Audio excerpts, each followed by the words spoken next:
Assalamualaikum warahmatullahi wabarakatuh. Kami dari mahasiswa Pendidikan Teknik Mesin Universitas Pendidikan Indonesia akan mempresentasikan tentang solidification and cooling. Sebelumnya, perkenalkan, nama saya Helmi Yuda, bersama rekan saya Rifansyah Prambudi, Hafiz Atorik, dan Mila Kartika. Nah, untuk mempersingkat waktu, kita langsung aja ke materinya. Solidification and cooling.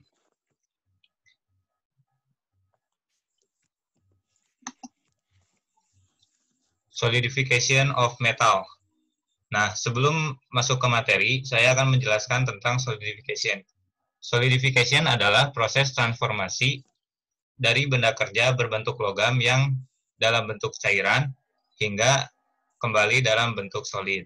Nah, di solidification ini ada dua macam ya, terbagi pada dua macam berdasarkan komposisinya, yaitu ada solidification of pure metal atau logam murni dan solidification of alloys atau paduan. Nah, langsung aja ke solidification of pure metal. Logam murni atau pure metal membeku pada suhu yang konstan, yaitu sama dengan titik bekunya. Nah, proses solidifikasi pada logam murni ini dapat digambarkan berdasarkan diagram di bawah ini, yang disebut cooling curve atau diagram pendingin atau beku. Nah, di sini ada local solidification time, atau artinya adalah waktu selama suhu laten logam, suhu panas logam, peluburan dilepaskan ke cetakan di sekitarnya. Nah, yang kedua ada total solidification time, yaitu waktu saat awal penuangan hingga logam cair hingga berbentuk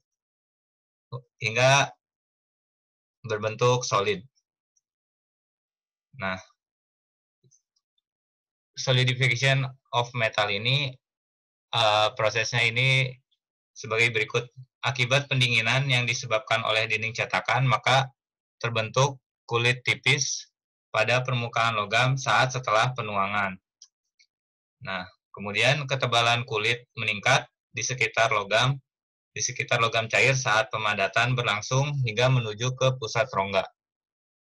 Proses ini bergantung pada perpindahan panas yang terjadi di dalam cetakan dan juga sifat termal pada bahan logam. Kemudian, logam yang membentuk kulit awal yang telah didinginkan dengan cepat melalui ekstraksi panas melalui dinding cetakan. Kemudian proses pendinginan ini menyebabkan butiran pada kulit menjadi lebih halus dan berorientasi secara acak. Butiran tersebut tumbuh ke dalam sebagai jarum logam padat yang disebabkan dari perpindahan panas melalui kulit dan dinding cetakan. Jenis pembentukan butiran ini disebut sebagai pertumbuhan dendritik atau dendritic growth. Nah, dari proses solidification of pure metal ini dapat diilustrasikan berdasarkan gambar di samping. Kemudian lanjut ke materi solidification of most alloys akan dijelaskan oleh Rifansyah Prambudi. Baiklah, saya akan menjelaskan pada tema solidification of most alloys. Bisa dilihat oleh teman-teman pada gambar di samping. Nah, most alloy itu yang berarti adalah campuran logam. Coba dilihat dari 50% perunggu dengan nikel, berbeda dengan hanya jika pure metal atau copper saja, titik leleh mereka akan lebih tinggi daripada yang dicampurkan biasanya. Jika ingin pelajari lebih lanjut, bisa dilihat pada diagram fasa. Pemadatan dapat dijelaskan dengan diagram kurva pendinginan dengan komposisi tertentu seperti gambar di samping. Nah, pada saat dituangkan, pembukuan dimulai pada suhu yang ditunjukkan oleh solidus. Bisa dilihat solidus pada gambar di samping. Nah, liquid cooling atau cairan yang mulai untuk mendingin. Jadi pada awalnya ketika logam diambil dari tungku, nah si logam itu tidak langsung mengeras, tapi suhunya menurun terlebih dahulu. Lalu pada tulisan freezing begin atau mulainya membeku, nah di situ baru logam membeku sedikit demi sedikit hingga pada tahap tertentu. Nah, itu disebut fase yang disebut dengan solidus. Lalu ya, liquidus adalah di mana bahan masih dalam kondisi panas sambil menyesuaikan dengan suhu ruang seperti yang saya jelaskan tadi.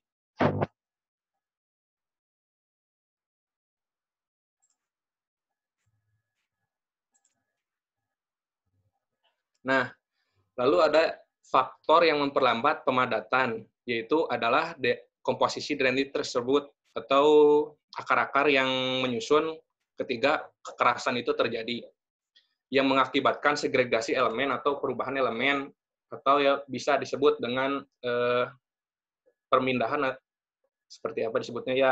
Jadi dibedakan lah seperti itu. Nah, dibedakannya itu menjadi dua, yaitu mikroskopik dan makroskopik. Seperti namanya, mikroskopik yaitu secara kecil. Jadi mikroskopik itu secara komponen, secara kecilnya dari fungsi kimiawinya tersebut tidak merata, malah berfokus pada awalan dendrit. Jadi dendrit itu berbentuk dengan akar. Nah, harusnya akar itu tersebut merata, tapi pada awalan dendrit, jadi si akar itu gemuk sendiri, sehingga terakhiran dendrit itu mereka tidak memiliki bahan-bahan untuk dendrit yang akan digunakan, contohnya seperti gambar di samping. Nah, di ujung-ujungnya itu dendrit-dendrit yang gemuk, dan di tengahnya itu adalah yang tipis-tipis, jadi tidak merata. Nah, lalu yang disebut dengan makroskopik adalah komposisi kimiawi yang bervariasi di seluruh pengecoran. Contohnya bagian dinding yang lebih cepat membeku, contohnya juga, lalu dan kaya akan unsur kimia. Jadi untuk makroskopik, si paduan kimiawi ininya itu secara acak dan tidak merata gitu. Jadi komposisi pada atom ini tidak sebanding gitu, atau tidak perfect gitu, tidak sesuai dengan yang biasanya kita gunakan pada bahan-bahan bangunan.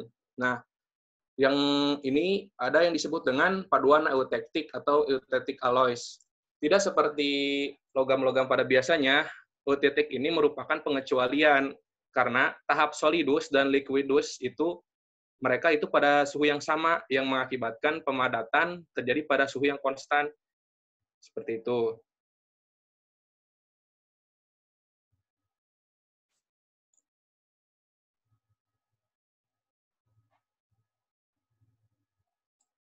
Nah, lalu ada yang disebut dengan solidification time. Bagi pengecoran pada logam murni ataupun campuran, tetap saja mereka membutuhkan waktu dalam pemadatan. Seperti itu. Jadi nggak mungkin lah kita, contohnya air dijadikan es tidak langsung dalam 1 detik. Seperti itu. Jadi pasti mereka membutuhkan waktu untuk menjadikannya dari benda cair ke benda padat. Nah, lalu hukum itu dijelaskan oleh Korinov, di mana TTS sama dengan CM dikalikan kurung buka V per A tutup kurung pangkat N, di mana TTS yaitu waktu yang dibutuhkan untuk mengeras, T sama dengan volume, A sama dengan luas penampang, N sama dengan eksponen, dan CM sama dengan konstanta cetakan. Nah, si aturan Korinov ini digunakan atau direalisasikan pada riser, atau yang kita sebut riser itu untuk membantu pada pengecilannya suatu bahan atau alloy tersebut.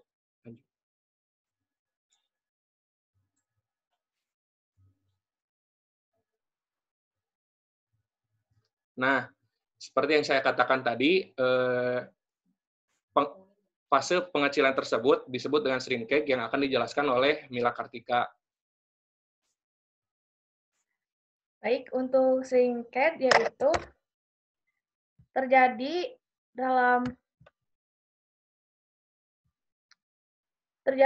dalam beberapa langkah. Yang pertama yaitu konstruksi cairan selama pendinginan sebelum pemadatan. Yang kedua, konstruksi selama fase berubah dari cair menjadi padat yang disebut penyusutan solidifikasi. Yang ketiga yaitu konstruksi termal dari pengecoran yang dipadatkan selama pendinginan hingga suhu kamar. Bisa dilihat pada gambar di samping yang merupakan gambar penyusutan dari logam silinder selama pemadatan dan pendinginan.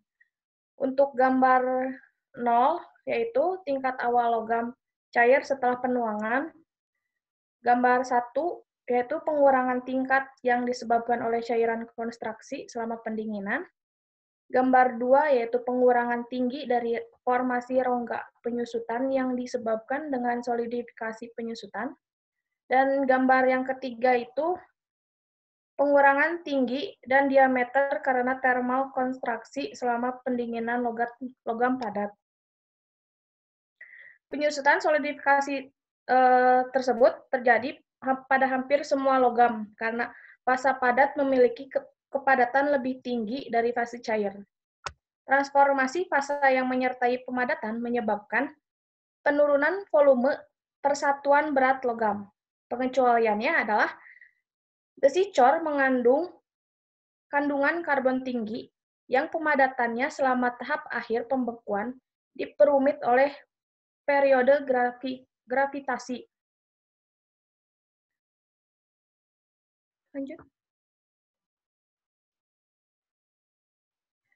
Pembuatan pola memperhitungkan konstruksi termal dengan membuat rongga cetak terlalu besar.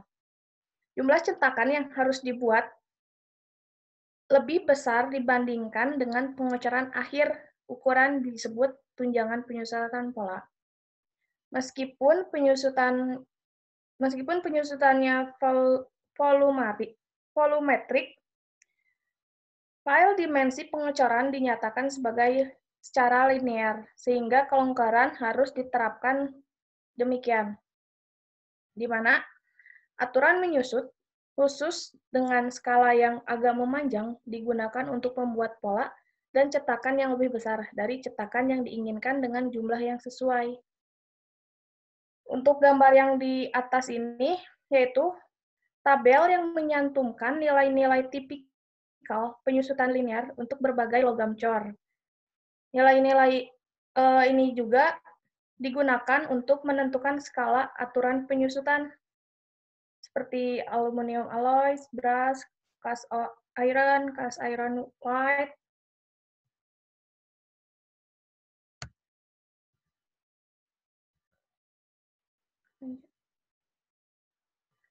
Untuk directional solidification akan dijelaskan oleh Hafiz Atori. Terima kasih.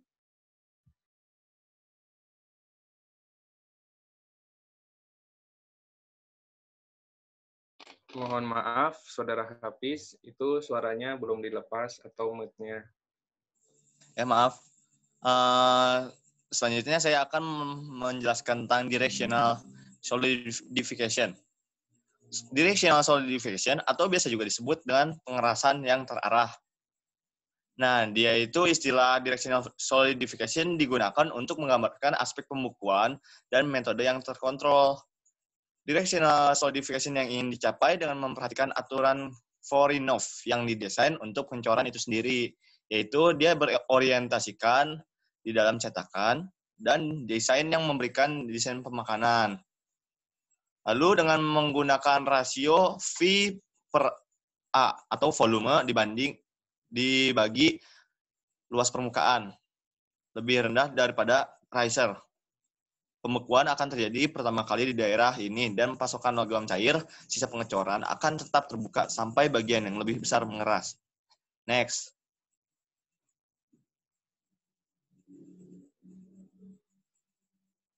Nah, ini ada beberapa fungsi dari directional solidification. Yang pertama itu, dia meminimalkan efek kerusakan dari penyusutan. Di daerah pengecoran paling jauh dari pasokan logam cair untuk dibukukan terlebih dahulu dan sebelum pemadatan berlangsung. Dari daerah terjauh menuju riser. Dengan cara ini, logam cair akan terus tersedia dari riser. Yang kedua itu untuk mencegah penyusutan selama proses pembekuan. Jadi saat logam saat sudah dituang, dia akan mengalami pembekuan. Nah, menggunakan metode directional solidification ini, dia jadi saat menyusut itu, dia menyusutnya tetap ngalir, jadi sesuai yang ingin kita isi gitu, misalkan. Next.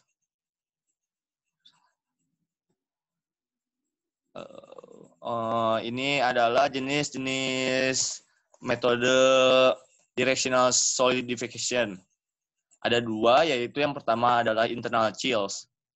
Internal chills ini adalah pendinginan internal dengan cara dia memasukkan suatu logam kecil di dalam rongga cetakan ya, di bagian tengahnya.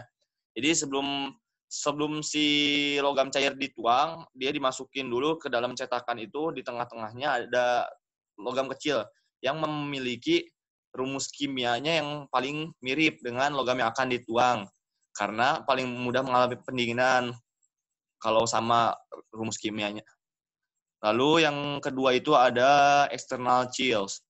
External chills itu dia kebalikannya ya. Jadi kalau tadi di dalam, di tengahnya gitu, ini dia di sekelilingnya, di luarnya. Tapi dia di luarnya itu dia menyisipkan suatu seperti plat logam di bagian dinding rongga cetakan, di antara si rongga cetakan dengan pasir dan risernya gitu. Jadi di tengahnya langsung masuk, nanti dia bagian luarnya dulu yang dingin. Kalau yang tadi internal chills, dia bagian tengahnya dingin, lalu ke bagian luar. Next.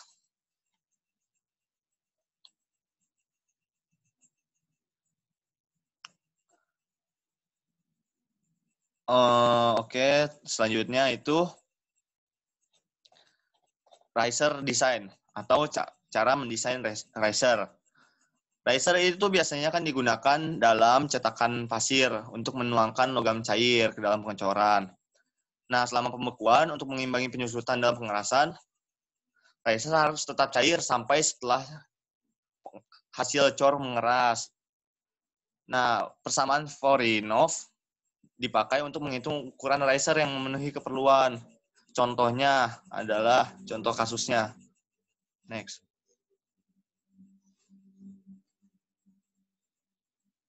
Nah, contoh kasus ini adalah sebuah silinder riser didesain untuk cetakan pengecoran pasir. Nah, spesifikasi yang diperlukan itu adalah dia memiliki dimensi 7,5 cm dikali 12,5 cm dikali 2 cm. Lalu total waktu pengerasan dia harus bisa mengeras selama 1,6 menit. Silinder riser juga mempunyai rasio diameter terhadap tinggi atau rasio D per H yang sama dengan 1,0 atau 1 lah. Nah, yang ditanyakan itu adalah gimana kalau misalkan riser mempunyai total waktu pengerasannya 20 menit, berapa dimensinya, dimensi risernya yang diperlukan. Next. Lalu jawabannya, cara pemecahan masalah ini adalah, pertama, kita harus menentukan rasio V per A atau volume banding luas permukaan untuk bagian platnya. Nah, yang pertama volumenya kita rumuskan yang tadi, yang V itu kan sama dengan yang tadi 7,5 cm dikali 12,5 dikali 2 cm. Pakai yang tadi ya, masih yang kasus yang pertamanya. Terus yang luas permukaan, dia itu memakai 2 dikali 7,5 dikali 12,5 ditambah 7,5 dikali 2,0 ditambah 12,5 dikali 2. Yang hasilnya 267,5 cm kubik. Cm kuadrat. Next. Lalu dengan TTS atau waktu pengerasan 1,6 menit. Kita akan menentukan lelehan konstan lelehan konstan cm dari persamaan cm sama dengan TTS TTS atau waktu pengerasan dibagi V per A kuadrat. Sama dengan yang tadi waktu pengerasannya 1,6 dibagi 187,5 dibagi 267 bagi 0,5 per kuadrat, sama dengan hasilnya itu 3,26 menit per sentimeter. Lalu dari hasil itu, supaya waktu pengerasan bisa 2 menit, kita menggunakan rumus satuan konsentrasi lelahan yang sama dengan rumus volume riser, yaitu V sama dengan Pi D kuadrat H per 4. Pi-nya itu adalah konstanta yang 3,14, D-nya itu diameter, dan H-nya itu ketinggian. Next.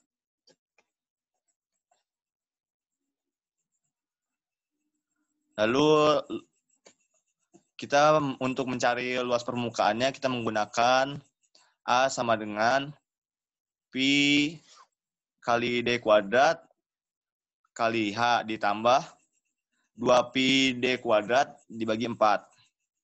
Nah, karena tadi rasio D banding H atau D per H itu 1, maka kita substitusikan D untuk H dalam rumus volume dan luas yang akan menghasilkan rumus volume dan luas permukaan yang baru. Rumus volume yang barunya itu yaitu Pi D pangkat kubik dibagi 4. Dan yang untuk rumus luas permukaan adalah Pi D kuadrat ditambah 2Pi D kuadrat per 4, yang hasilnya sama dengan 1,5 Pi D kuadrat. Next.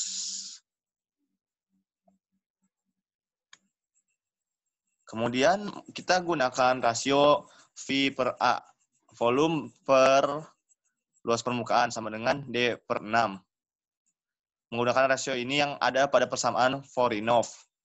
Maka kecepatan pengerasan kan sama dengan 2,0, sama dengan 3,26 dikali D per 6 kuadrat sama dengan 0,09056 D kuadrat. Nah, dari situ D kuadrat kita bisa cari D-nya D kuadrat sama dengan 2,0 yang tadi itu. Yang 2,0 itu yang kita mau ubah itu waktu pengerasannya supaya menjadi 2,0 dibagi 0,09056 sama dengan hasilnya 22,086 cm kuadrat. Nah, itu kan masih kuadrat, kita akarkan jadi D-nya sama dengan 4, cm. Itu ditemukan baru diameter riser yang dibutuhkan. Next. Oh ya, karena D-nya itu sama kan tadi, D banding H itu rasionya sama 1,0, maka H-nya juga hasilnya 4,74 cm.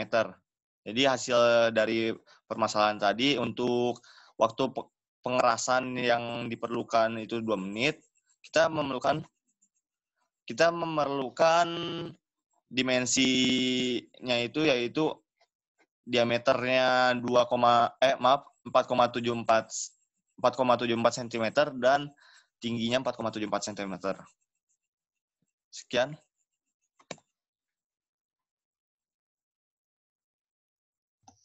Demikianlah materi yang dapat kami sampaikan. Mudah-mudahan apa yang kami sampaikan dapat bermanfaat untuk semuanya. Mohon maaf jika banyak kesalahan. Billahi taufiq wal hidayah. Wassalamualaikum warahmatullahi wabarakatuh.